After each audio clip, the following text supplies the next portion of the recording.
नमस्कार साथियों, K2 classes के डिजिटल प्लेटफॉर्म पर एक बार फिर से आप सबका हार्दिक स्वागत है। दोस्तों, हिंदी विषय में हम लोगों ने स्वर और व्यंजन का एक सामान्य सा परिचय पढ़ लिया था और उसके बाद दो चार चीजें जो आज फिर बची है उनकी बात मैं आपके सामने आज लेकर के आया हूं, उनको आगे पढ़ाऊंगा। और जैसा कि आपसे वायदा किया था कि संपूर्ण हिंदी विषय, पूरा हिंदी व्याकरण का एक परिचयात्मक सत्र हम इस क्लास में देखेंगे और सारी चीजें जानने का प्रयास करेंगे। जो भी महत्वपूर्ण चीजें हैं हमारे पास है उन सबको आज हम लोग पढ़ने का प्रयास करेंगे। हम लोग आपका उनको जानने का एक सामान्य सा प्रयास कर रहे हैं। हम लोग अभी तक जो इसमें देख चुके हैं तकरीबन ये मान के चलिएगा कि स्वर हो गया है, व्यंजन हो गया है। हमारे पास दो चार चीजें और इसमें बच गई, जरा देख के चलना ध्यान से। देखिए, आज के क्लास में एक तो मैं बात करने वाला हूं आपके पास में संयुक्ताक्षर की। संयुक्ताक्षर से आप क्या समझते हैं? एक तो मेरे पास विषय ये रहा बताने का, इसकी चर्चा आज करेंगे। और दूसरा, संयुक्ताक्षर खत्म होने के बाद मैं व्यंजन गुच्छ और व्यंजन द्वित्व की परंपरा पर चर्चा करना चाहूंगा आपके साथ में।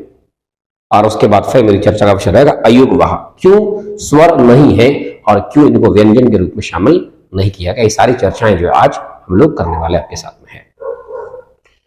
अगर आप संयुक्ताक्षर की बात करते हैं दोस्तों, संयुक्ताक्षर का मतलब क्या हुआ? इनको क्यों आप व्यंजन की कैटेगरी से थोड़ा भिन्न मान के चल रहे हैं? संयुक्ताक्षर का मतलब हिंदी भाषा की ऐसी इकाइयां, ये ऐसी ध्वनियां जिनकी रचना दो अलग अलग जाति के व्यंजनों के मिलने से हुई है। यानी आप कह सकते हैं कि ऐसे व्यंजन, ऐसी ध्वनियां जो भिन्न भिन्न जाति के दो व्यंजनों के संयोग से बने हैं, जिनकी रचना दो अलग अलग जाति के व्यंजन के मिलने से हुई है, उन्हें आप संयुक्ताक्षर कह सकते हैं। उन्हें आप मिश्रित व्यंजन कह सकते हैं। उन्हें आप व्यंजन गुच्छ का दर्जा भी दे सकते हैं। आप जानते हैं आपकी वर्णमाला में इनकी संख्या 4 मानी गई, मौलिक रूप से इनकी संख्या 4 है। इनकी संख्या 4 है मौलिक रूप से, आप जानते हैं, है ना? कैसे? जरा मेरी बात को ध्यान देखना। देखो भाई, आप जानते हैं इसमें एक तो हमारे पास होता है ये जिसको हम कहते हैं क्षत्रिय वाला अक्षर, एक आपका स्त्र होता है, एक आपका ज्ञ होता है और एक हमारा श्रीमान वाला स्रा हो गया। 4 संख्या है। बार बार सवाल करता है कि इनका निर्माण कैसे हुआ है, बने कैसे हैं। इनसे 2-3 सवाल आएंगे, वो सारा का सारा ब्यौरा मैं बताने वाला हूं। अगर मैं बात करता हूं इनको संयुक्ताक्षर आप कह रहे हैं, क्यों? इसकी परिभाषा में जानिए। संयुक्ताक्षर का मतलब वो ध्वनियों से है जिनकी रचना दो अलग अलग जाति के व्यंजनों की सहायता से हुई है, उन्हें संयुक्ताक्षर कहा जा रहा है। तो कैसे बने देखते हैं जरा। अब जानते हैं कि अगर मेरे पास में मैं हलंत युक्त क के साथ में एक हलंत युक्त श मिलाता हूं, उसके बाद अगर मैं अ ध्वनि को शामिल करता हूं तो मेरे पास में निर्माण हुआ है अक्षर ध्वनि का। अक्षर ऐसे बनेगा कि नहीं भैया? क श अ बराबर अक्षर। या तो देखो, कंफ्यूज मत हो, बहुत ज्यादा पुस्तकें इसको ऐसे भी लिख रही है, कोई दिक्कत नहीं है भैया, दोनों का एक ही मतलब तो है यार, क्या दिक्कत आ रही है? ऐसा भी तो ठीक है। अगर इसको ऐसे लिखा है तो भी कोई दिक्कत नहीं है। देखिए, अच्छा होगा कि आप प्रॉपर सतही पढ़े, आपको इसको भी ब्रेक करके लिखना चाहिए। शाह को भी हमने थोड़ा हलंत लगाया, अ अंत में निकाला है, तो विकल्प ऐसा हो या ऐसा हो, एक ही मतलब बनेगा अक्षर। दूसरा, आप जानते हैं अगर मान लिया जाए मेरे पास में एक त लगता हूं, त के साथ अगर आप आधा र मिलाते हैं, उसके बाद अगर आप अ को शरीक करते हैं तो आप जानते हैं मेरे करके त्र बनता है। इसका मतलब इसी चीज को आप दोस्तों ऐसे भी लिख सकते हैं, कोई दिक्कत इसमें नहीं है, ऐसे भी त्र आपका बन सकता है। तीसरा, आप जानते हैं अगर मान लिया जाए मेरे पास में आधा ज है, उसके बाद में ये या आधा लेता हूं, उसके बाद में पीछे अ लेता हूं, इसका मतलब है कि इससे ज्ञा का निर्माण हो सकता है। या तो कोई बात नहीं, इसको चाहे तो आप ऐसे भी लिख सकते हैं, एक ही मतलब है, ऐसे भी इसको बनाया जा सकता है, कोई दिक्कत वाली बात ज्यादा है नहीं। इसी क्रम से अगर माना मेरे पास में श लिखा है आधा, उसके साथ में र लिखूंगा आधा, उसके बाद में अ लिखता हूं और इसको मिलाकर के क्या बनता है? स्र। कोई बात नहीं, मैं चाहूं तो इसको ऐसे भी लिख सकता हूं, कोई दिक्कत नहीं, बात बराबर है। अब देखो, एक जनरल सी बात आपको ये पता लगी कि इनका निर्माण कैसे और बने कैसे है, ये बन कैसे रहे हैं। पहला तो सवाल ये हुआ। आपको पता, अगर सवाल में पूछूं कि भैया अक्षर ध्वनि कैसे बन रही है, आपका उत्तर होगा साहब ऐसे बन रही है, या तो ऐसे बन रही है। मैंने कहा साहब त्र ध्वनि कैसे बनी है, आपने कहा साहब ऐसे बनी है, या तो ऐसे बनी है, जैसा विकल्प होगा। आपने कहा साहब ज्ञा ध्वनि कैसे बनी है, आपने कहा साहब बड़े ज्ञानी हम तो ऐसे बनी, बता देंगे। या मैंने कहा श्रीमान जी मुझे बताइए ये स्र कैसे बना है, आपने कहा श्रीमान जी ऐसे बना है, या तो श्रीमान जी ऐसे बना है। क्लियर है? अब एक सवाल यहां से बार बार क्या तंग करता है कि शब्दकोश में इनका स्थान पूछ लेता है कि हिंदी शब्दकोश में अक्षर का स्थान किसके बाद आता है, क के बाद आता है, ख के बाद आता है या इसके बाद आता है। साधारण सा सवाल है, ये जिससे मिलकर के बने हैं ना शब्दकोश में इनका स्थान उसके बाद आता है। जैसे क का स्थान शब्दकोश में क के बाद आएगा, सिंपल सी बात है। जैसे त्रा का स्थान त के बाद आएगा, जैसे ज्ञा का स्थान जा के बाद आएगा, या भैया जैसे स्रा का स्थान श के बाद आना चाहिए। एक साधारण सा प्रश्न अगर आपके पास में आ गया, उसने किसी शब्दकोश में त्रा का स्थान आता है किसके बाद, है ना, और आपके विकल्प क्या लिखे, माना उसने विकल्प एक ता लिखा है, माना उसने विकल्प एक लिखा है अक्ष, माना उसने विकल्प से लिखा है ज्ञ, ऐसे कुछ लिख रहा है, एक और लिख रहा है। मैं जानता हूं ता होना चाहिए, हमको सीधा याद रखना ये जिनसे मिलकर के बने होंगे, जिनकी सहायता से इनका निर्माण हुआ होगा, शब्दकोश में इनका स्थान उसके बाद आएगा। एक बात तो क्लियर है। फिलहाल हमने जाना कि संयुक्ताक्षर किसको बोलते हैं, ये कैसे बने हैं और शब्दकोश में इनका स्थान किसके बाद आएगा। एक चीज मैं क्लियर कर देता हूं, मैंने यहां पर जो है शब्दकोश का मामला बता दिया है कि भैया शब्दकोश में स्थान, यानी शब्दकोश में जब इनके स्थान की बात आएगी तो कैसे आएगा, मैं बता दिया हूं कि जिनकी सहायता से ही बने, जैसे श का स्थान इसके बाद आएगा स्रा का, या भैया ज्ञा का जा के बाद आएगा, ये बात आप जान चुके हैं। अब दूसरी बात मैं यहां पर करने वाला हूं कि क्यों हम इनको व्यंजन गुच्छ भी कह रहे हैं। व्यंजन गुच्छ और व्यंजन द्वित्व की परंपरा का जो सवाल है ना, अभी तक आया नहीं है, जिस रोज आएगा फंसेंगे जरूर उसमें आप, क्योंकि एक ऐसी परंपरा है कि आप लोग क्या करते हैं, संयुक्त अक्षर को रट तो लिया, अक्षर तरफ गया, काम खत्म। आप जरा काम करें, व्यंजन गुच्छ को समझे, व्यंजन द्वित्व की परंपरा को समझे। अगर ये दोनों बातें आपके जहन में ठीक से उतर गई, इन दोनों बातों को ठीक से आपने जान लिया, समझ लिया, इसका सीधा अर्थ है कि आप जैसे आजकल सवाल दे रहे हैं ना मर्तुलिया साहब, है ना, अधीनस्थ सयच योजना का आजकल सवाल बड़े दमदार दे रहा भाई।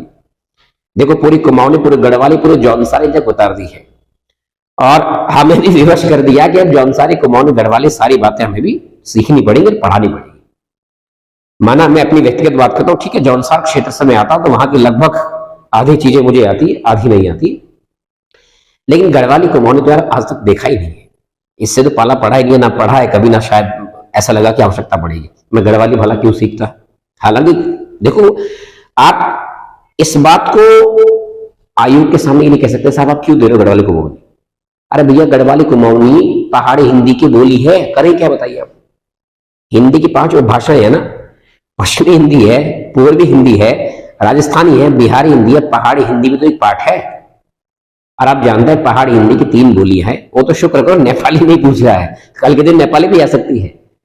देखिए गढ़वाली कुमाऊनी नेपाली 3 तो बोलियां पहाड़ी हिंदी की, हालांकि जौनसारी बोली का संबंध पहाड़ी हिंदी से नहीं है, ध्यान रखना, है ना। और जौनसारी एकमात्र ऐसी भाषा है जो लिपिबद्ध है, जिसकी लिपि भी अपनी है। वो जो सवाल आया था ना परसों सांचा या बागुई वाला, उसमें सेपरेट लिपि उसकी होती है, वो अपनी लिपि में लिखा जाता है, उसकी लिपि अलग है, वो देवनागरी में नहीं चलता है। सांचा देवनागरी लिपि में लिखा नहीं है, उसकी अलग लिपि चलती है, उसकी अपनी अलग लिपि है ना। तो वो सारी बातें, तो गढ़वाली कुमाऊनी देखो हम दोष नहीं दे सकते भाई, हिंदी की बोली है, हिंदी की बोली है तो पूछ रहा, तो दैट मींस हिंदी ही पूछ रहा है। हालांकि देखिए मानक हिंदी ज्यादा पूछनी चाहिए, गढ़वाली कुमाऊनी मानक हिंदी नहीं है, तो ये जो हमारी राजभाषा है इस पर ज्यादा फोकस रहना चाहिए। लेकिन अब पूछ रहा है तो ठीक है, पढ़ना पड़ेगा, गढ़वाली कुमाऊनी के लिए तैयार रहिएगा। और आगे आने वाली क्लासेस में आपको गढ़वाली कुमाऊनी जौनसारी के भरपूर शब्दावली भर भर के मिलेगी इसी प्लेटफॉर्म पर, आप देखते रहें और आगे जरूर सीखेंगे। बहरहाल आगे बढ़ते हैं। मैं फिलहाल बात कर रहा था आपके सामने कि इसको आप व्यंजन गुच्छ का दर्जा क्यों दे रहे, या संयुक्ताक्षर में गुच्छ इसको क्यों कहा जा रहा है।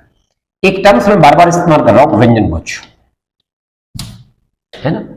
मैं लिख रहा हूं भैया यहां पर व्यंजन गुच्छ, एक शब्द है व्यंजन गुच्छ लिखा हुआ आपके सामने, और एक परंपरा में और लिख रहा हूं व्यंजन द्वित्व की। दोनों बातों को एक साथ समझ लो, एक परंपरा व्यंजन द्वित्व की, एक परंपरा व्यंजन गुच्छ की।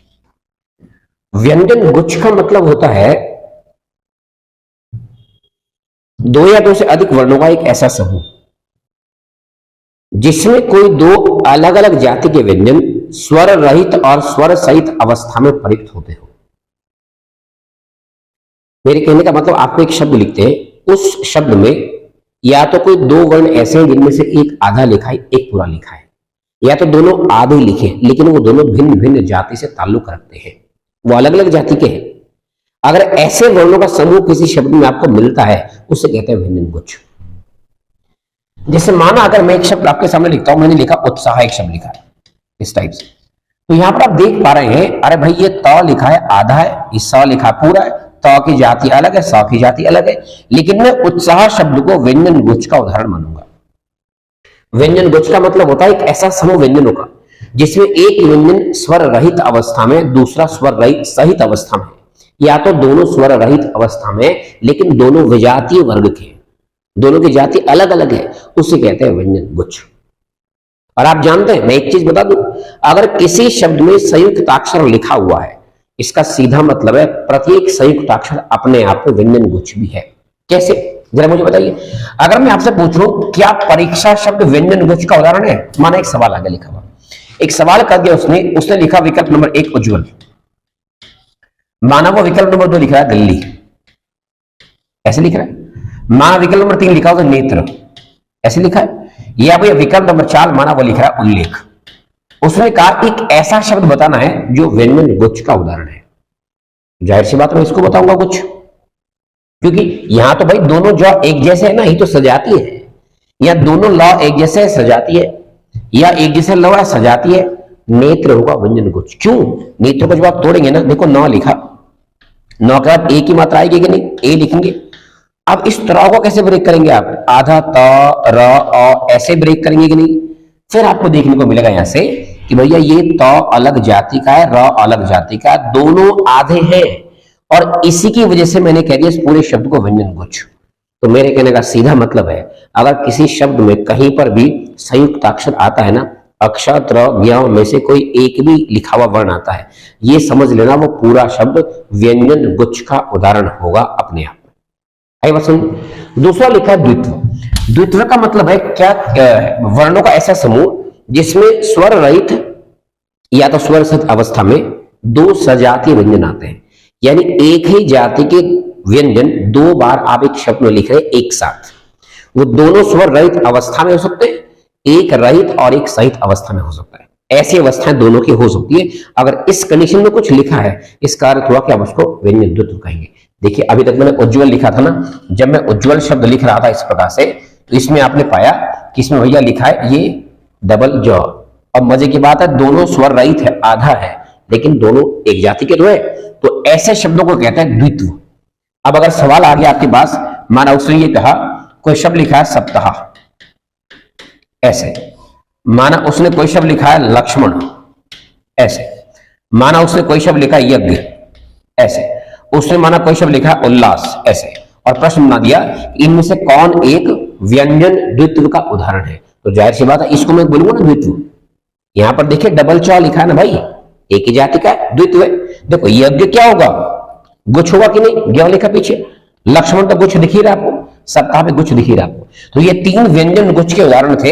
ये एकमात्र उच्चारण ऐसा था जो व्यंजन द्वित्व का उदाहरण था, जिससे आप व्यंजन द्वित्व का दर्जा दे सकेंगे। इतनी बात सुन रही। इसके बाद एक और बात देखनी है, जो व्यंजन द्वित्व की परंपरा है। व्यंजन द्वित्व, अगर मन में सवाल पूछो कि इनमें से किस ध्वनि का द्वित्व नहीं बन सकता। फॉर एग्जाम्पल मैंने एक सवाल लिखा आपके सामने, मैंने एक प्रश्न लिखा, मैंने कहा एक लिखा विकल्प क, मैंने माना एक विकल्प लिखा ख, मैंने माना एक विकल्प लिखा द, मैंने माना एक विकल्प लिखा न, और मैंने पूछा इन वर्णों में से किस एक का व्यंजन द्वित्व कभी नहीं हो सकता है। आपका उत्तर बताना है, तो आप करेंगे ख को टिक। सीधा बेसिक मतलब है। देखो भैया ख एक महाप्राण ध्वनि है, और याद रखना है जितनी महाप्राण ध्वनियां होती है उनका कभी भी द्वित्व नहीं बनता है। किसका द्वित्व नहीं बनता है? महाप्राण का। मैं पूछूं कि हिंदी भाषा के किन ध्वनियों का द्वित्व नहीं बनता है? महाप्राण का। अल्पप्राण का द्वित्व बनता है, महाप्राण का द्वित्व कभी नहीं बनता है। जैसे माना एक शब्द में मक्खन लिखता हूं, अब मक्खन ऐसे लिखते हैं ना, अरे इस मक्खन शब्द में बताओ मुझे क का उच्चारण है? नहीं, आप मक्खन थोड़ा पढ़ रहे हैं। लाला जी मुझे मक्खन चाहिए, मक्खन, मक्खन मतलब कायदे से जैसा इसका उच्चारण है ना, तो कायदे से मक्खन शब्द को ऐसे लिखना था कि नहीं? अरे भैया डबल ख के साथ आना चाहिए था। ख की उच्चारण इसमें बड़ा भारी है, लेकिन आप जानते हैं ख महाप्राण ध्वनि है। व्याकरणिक परंपरा है कि महाप्राण ध्वनि का द्वित्व नहीं हो सकता है।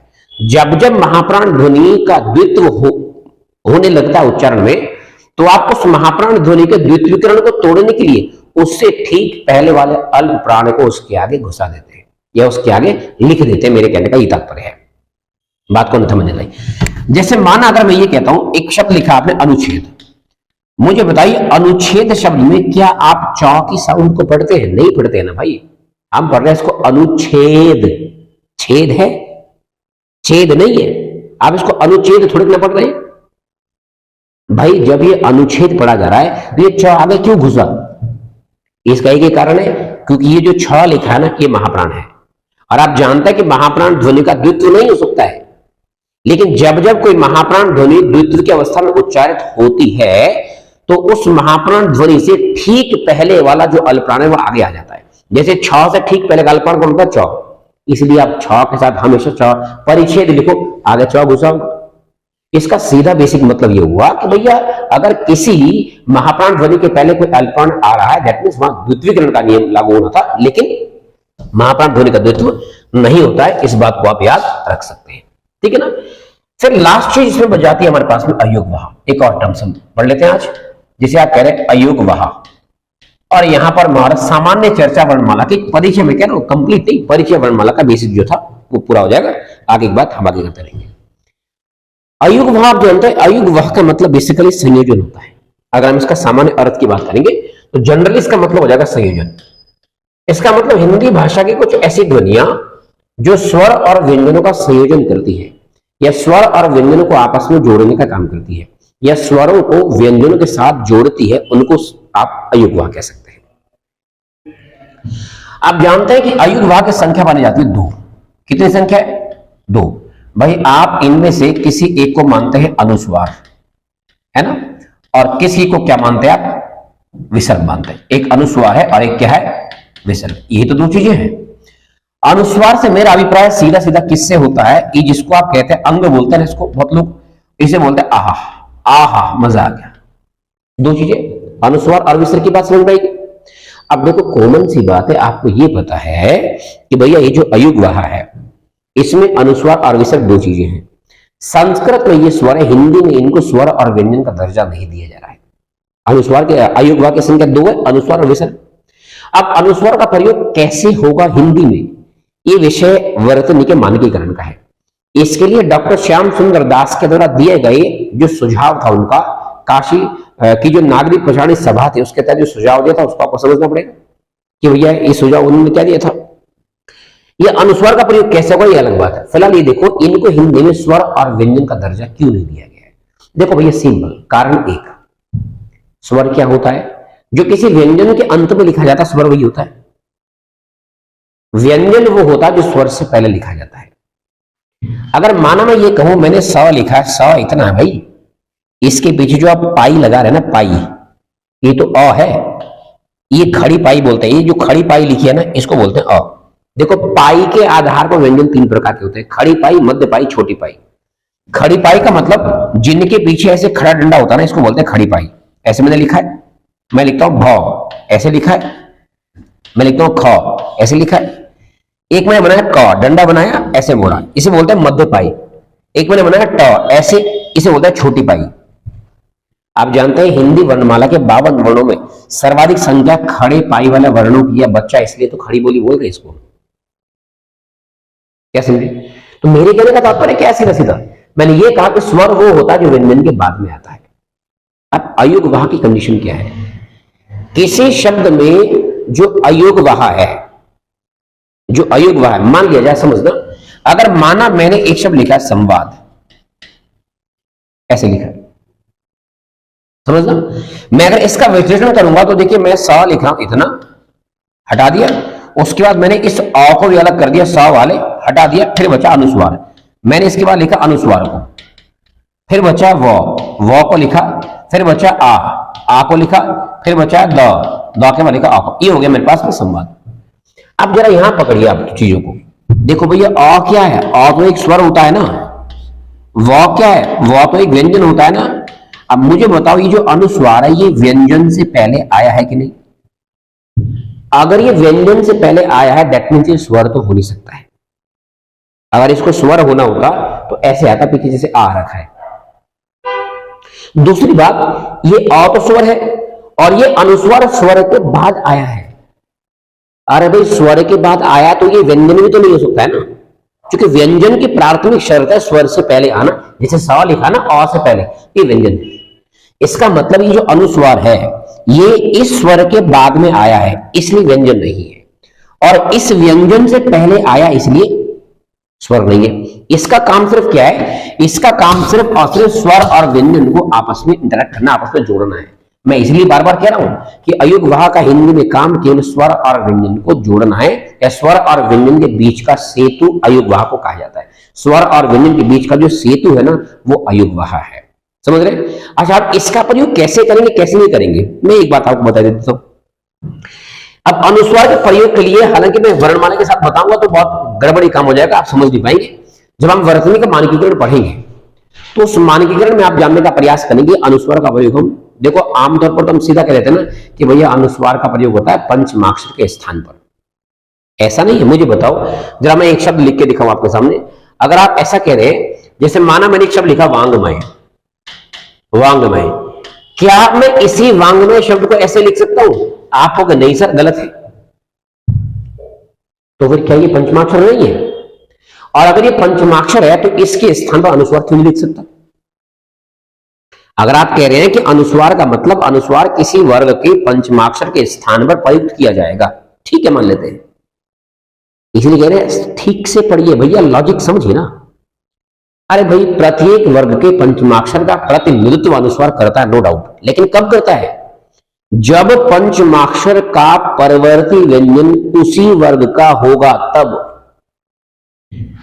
समझे नहीं आप? मेरे कहने का मतलब यह हुआ कि अगर मैंने संतोष शब्द लिखा ना, संतोष ऐसे, तो संतोष शब्द को मैं ऐसे भी तो लिख सकता हूं, यानी इसी शब्द को लिख दिया मैंने ऐसे, कोई दिक्कत नहीं, बराबर। इतनी बात समझ आएगी? आप जरा देखना भैया, यहां पर लिखा अनुस्वार, ये अनुस्वार किसकी जगह आया है? आप बोलोगे साहब नौ की जगह आया है। इसका मतलब नौ किसी वर्ग का पांचवा वर्ण है कि नहीं? नौ के बाद क्या आ रहा है? तो आप देखो ना, क्या नौ और तो दोनों एक ही वर्ग के? बिल्कुल है। श्याम सुंदर दास ने यही कहा था कि अगर किसी पंचमाक्षर के ठीक बाद में जो वर्ण आ रहा है, अगर वो उसी वर्ग से ताल्लुक रखता है जिस वर्ग का कि पंचमाक्षर है, तब आप पंचमाक्षर के स्थान पर अनुस्वार का प्रयोग करेंगे। इसलिए मैंने इस नौ की जगह पर अनुस्वार का प्रयोग किया है, जो कि मानक वर्तनी के अनुसार ठीक है। ऐसा नहीं है कि अगर मानो नौ के बाद लिखा होता क, तो क अलग वर्ग का होता, तो मैं नौ के स्थान पर अनुस्वार नहीं बनाता। भाई मैंने सन्मार्ग लिखा है ना ऐसे, क्या इसी सन्मार्ग को मैं ऐसे लिख सकता हूं? नहीं लिख सकते भाई। अरे भाई यहां भी तो नौ लिखा है, आप जानते हैं नौ किसी का पांचवा वर्ण है, लेकिन पीछे जो मौ लिखा है ये अलग वर्ग का है, ये तो पा पा पा मौ है। दैट मीन्स मैं इस नौ के स्थान पर अनुस्वार नहीं बना सकता हूं। इस नौ का अनुस्वार केवल तभी बनेगा जब नौ के बाद कोई ऐसा व्यंजन होगा जो नौ वर्ग से ताल्लुक रखता होगा। मैं बार बार यही कह रहा हूं कि पंचमाक्षर का प्रतिनिधित्व अनुस्वार करता है, इसमें कोई गुजारा नहीं है, कोई गलत बात नहीं। लेकिन कब करता है? जब पंचमाक्षर का परवर्ती मतलब बाद वाला जो वर्ण होगा वो उसी वर्ग से ताल्लुक रखता होगा जिस वर्ग से कि पंचमाक्षर रखता है। इतना बात अगर ऐसा आप समझ पा रहे हैं तो मजा आने वाला है ना। तो बेसिकली जो सामान्य सामान्य चर्चा है कि वो लगभग हमारी हो जाती है पूरी। बाकी आपको मिलते हैं फिर हम जो है